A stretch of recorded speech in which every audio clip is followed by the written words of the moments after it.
Good morning, class. Welcome to your first extensive reading class. What we're going to do today is look at reading. And I'm going to give you first a couple of activities, but I want you to talk. Does everyone understand? Yes. Yes. I want to see, if you understand, thumbs up. If you sort of understand, thumbs in the middle. If you don't understand at all, thumbs down, okay? Right. Don't open the envelope yet. Okay. Inside, you will find some words. You have 30 seconds to make a sentence in pairs together, okay? Ready, steady, go.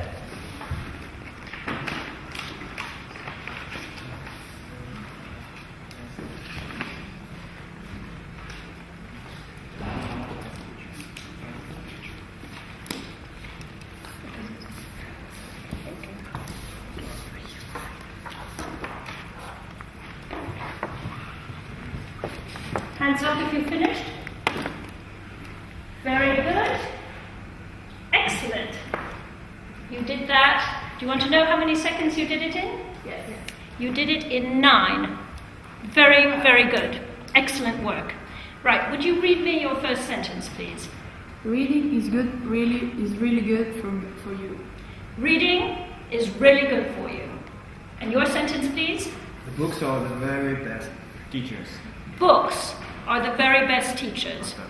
I'm now going to give you another minute, and I want you to talk together why I might have given you this sentence, okay? I want you to think why I wrote this sentence and why I want you to think about it, okay? 1 minute. Off you go.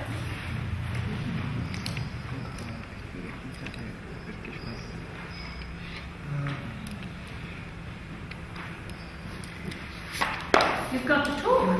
You've got to talk. You don't have to write anything. You just have to talk. Just talk. Talk. You can talk more loudly if you want. Okay. Right.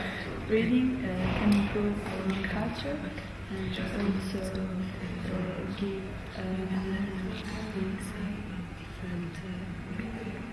things, subjects, and also it can provide us the devices to understand vocabulary, grammar.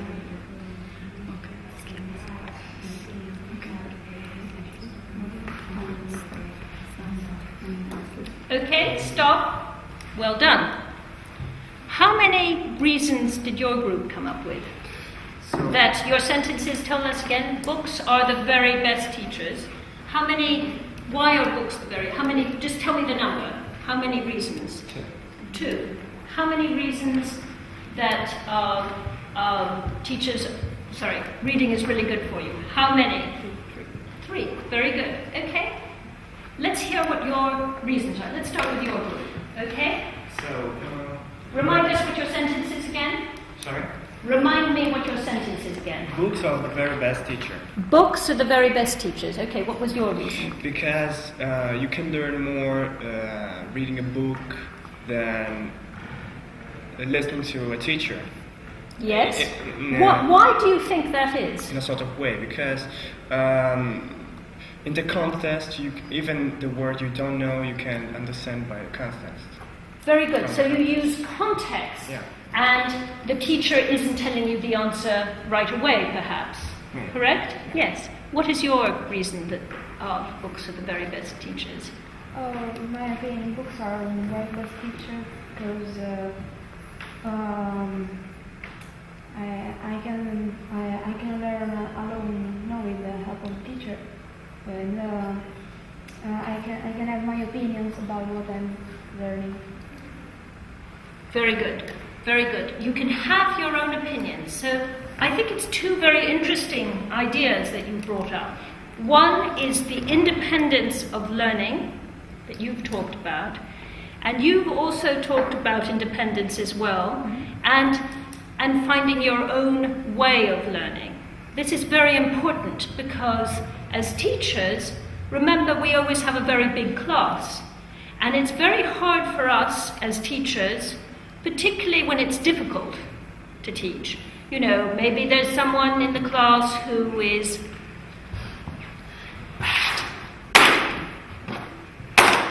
disrupting the class, yeah? Making difficulties. Oh, miss! You know, that kind of thing.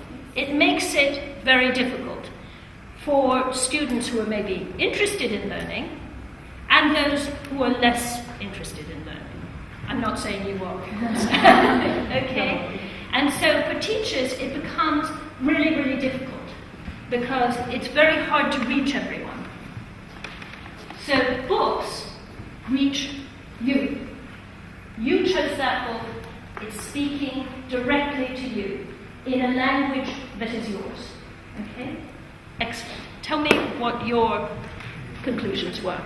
Reading is it's really good for you because I think that it can improve our culture and also because we can study a lot of things that we don't study on the school books. For example, something about history or particular things. Also, there is another reason. Also, reading provides us the main devices to understand a new culture, a new way of seeing things. So it can be a different way for us to understand what other people think about the surrounded world, the surrounded stages. Excellent. I think that those. Do you agree that those are very good reasons? We have a very keen scholar here as well. I can see. Anyway, I think what you said is actually crucial because even if your teacher, like me, is almost a native speaker, Italian was my first language, and I learned English as my second language. A book written by a native speaker is a native speaker. Our teachers very rarely are native speakers. Books basically give you all the language in the most natural possible way, written by someone who truly can write. Right? Okay? So, altogether, books are the best teachers because they speak directly to us, directly to our interests. They create a culture. We have choice when we choose a book. And that allows us to do what we want to do. Follow our own interests, follow our own ideals. Okay, thank you. So we'll do the second activity. And if you can put the things back in the envelope, thank you very much. Brilliant. Well done.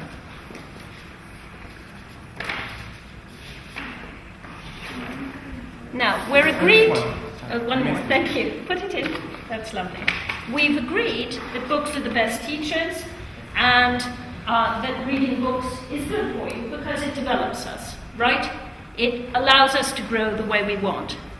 I want to think now about the kind of reading we do, okay? So here's one and here's two. I want you to read this text very quickly and tell me, A, how many words you don't understand, B, did you understand it? Did you like it? What did you feel about it? Just your first impressions. Very, very quickly. 30 seconds.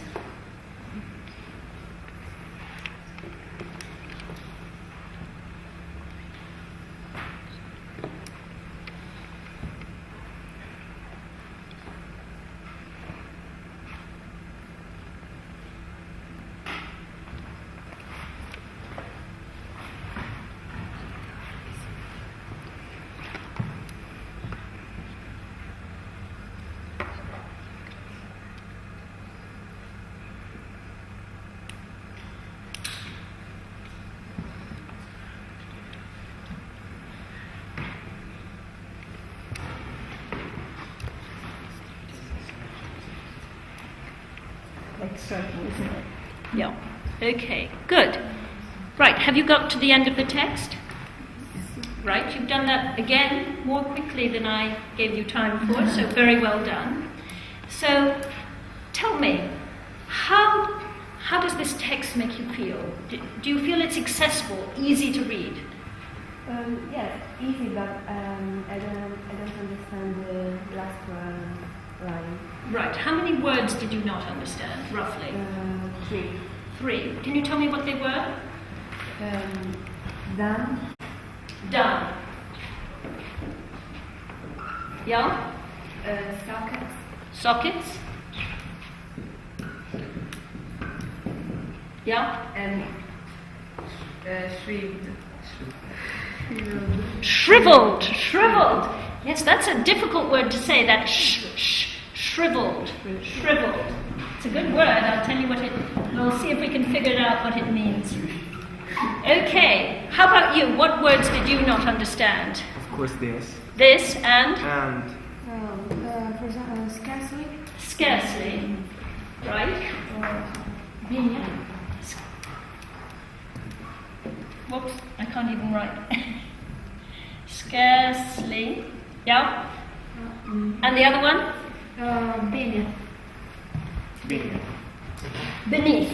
Beneath. Okay, interesting. You understood, you had trouble with, what kinds of words are these? The first. What kinds, what part of speech, what word class are they? Scarcely is an adverb, and beneath? Adjective. It's a preposition. It's a preposition. Okay? All right. I want you to turn over your pieces of paper now, quickly. Turn over your pieces of paper and read very quickly that. It will take you only a few seconds. Raise your hands when you're finished, please.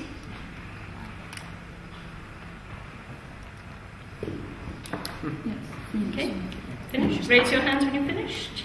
Yes. Thank you. What do you think? Do you think that these two texts are related? Yes, It's the same description. they are similar because It's the same description. What these texts are is the original of the monster waking in what novel do you think? Frankenstein. Brilliant. How did you guess that? Because he wanted to have a normal face of the monster. Right. But of course he didn't realize that he couldn't have this. Brilliant. Brilliant. Well done. Excellent. So this is when the monster awakes in Frankenstein, and these are two descriptions. The second description comes from... The first one comes from the original. The first one comes from the original, which was written by Mary Shelley. The second one is the rewriting in one of the bookworms readers that we will be interacting with soon. How did you feel about the two reading experiences? the second one was more easy to read. So Fluid. It was very fast, wasn't it? It was very fast because was there any vocabulary you didn't know there? Nothing. Oh, okay. It was all okay. Was it all okay for you? Can we figure out what these words might mean now by having the two... What do we think done might mean?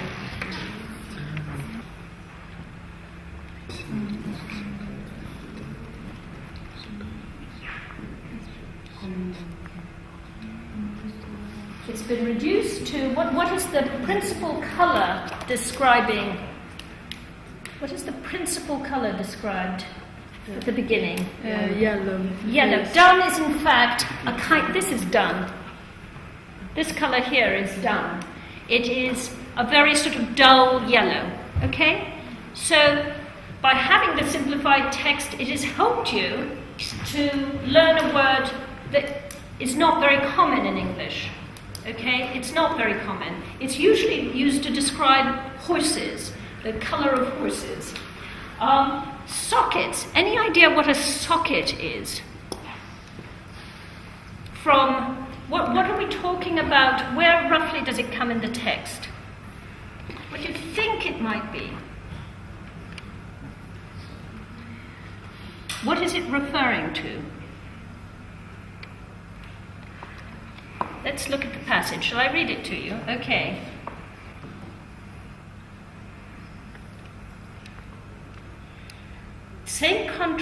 A more horrid contrast with his watery eyes that seemed almost of the same colour as the dun white sockets, okay? His eyes were as yellow as his skin. What do you think sockets are?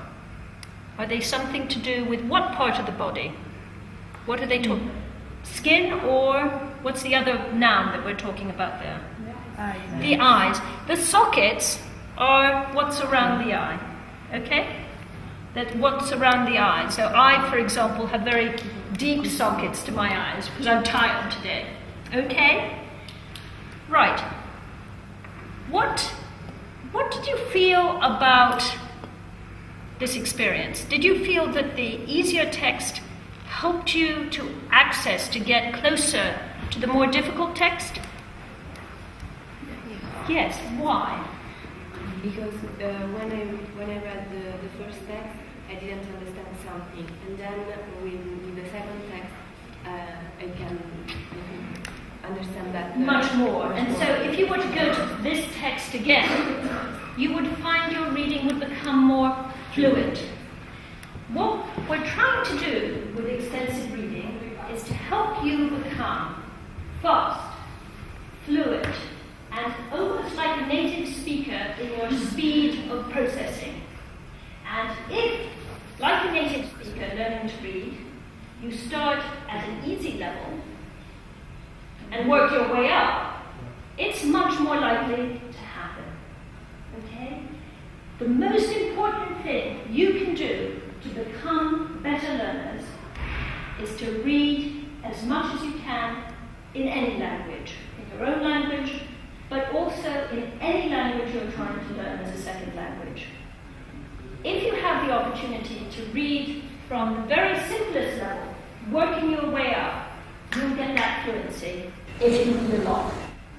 You've got to read a lot, because only by processing huge numbers of words, ideally 1 million in a year, ideally, but anything you do achieve is good, is better than nothing. But the more you read, the more you actually construct the reading brain. And once the reading brain is there, you can use it for anything. You can use it for the internet. You can use it for texting. You can use it for academic work. You can use it for reading the small print on an agreement when you're signing up to iTunes. You know, we always tick iTunes, don't we? Yes. Don't, because you don't know what happens. In fact, recently there was a case where on one of the photo sharing sites, they wanted you to sign and they were going to take ownership of all your photographs and do with them what they liked. Okay? So by ticking that box without reading the small print, it was very bad news for you. Okay? So the message here is the more you read at a level you can read without a dictionary, choosing what you want to read so you're motivated and you're interested, the best teacher, you will find the best possible teacher. Okay? That's the message. Thank you very much.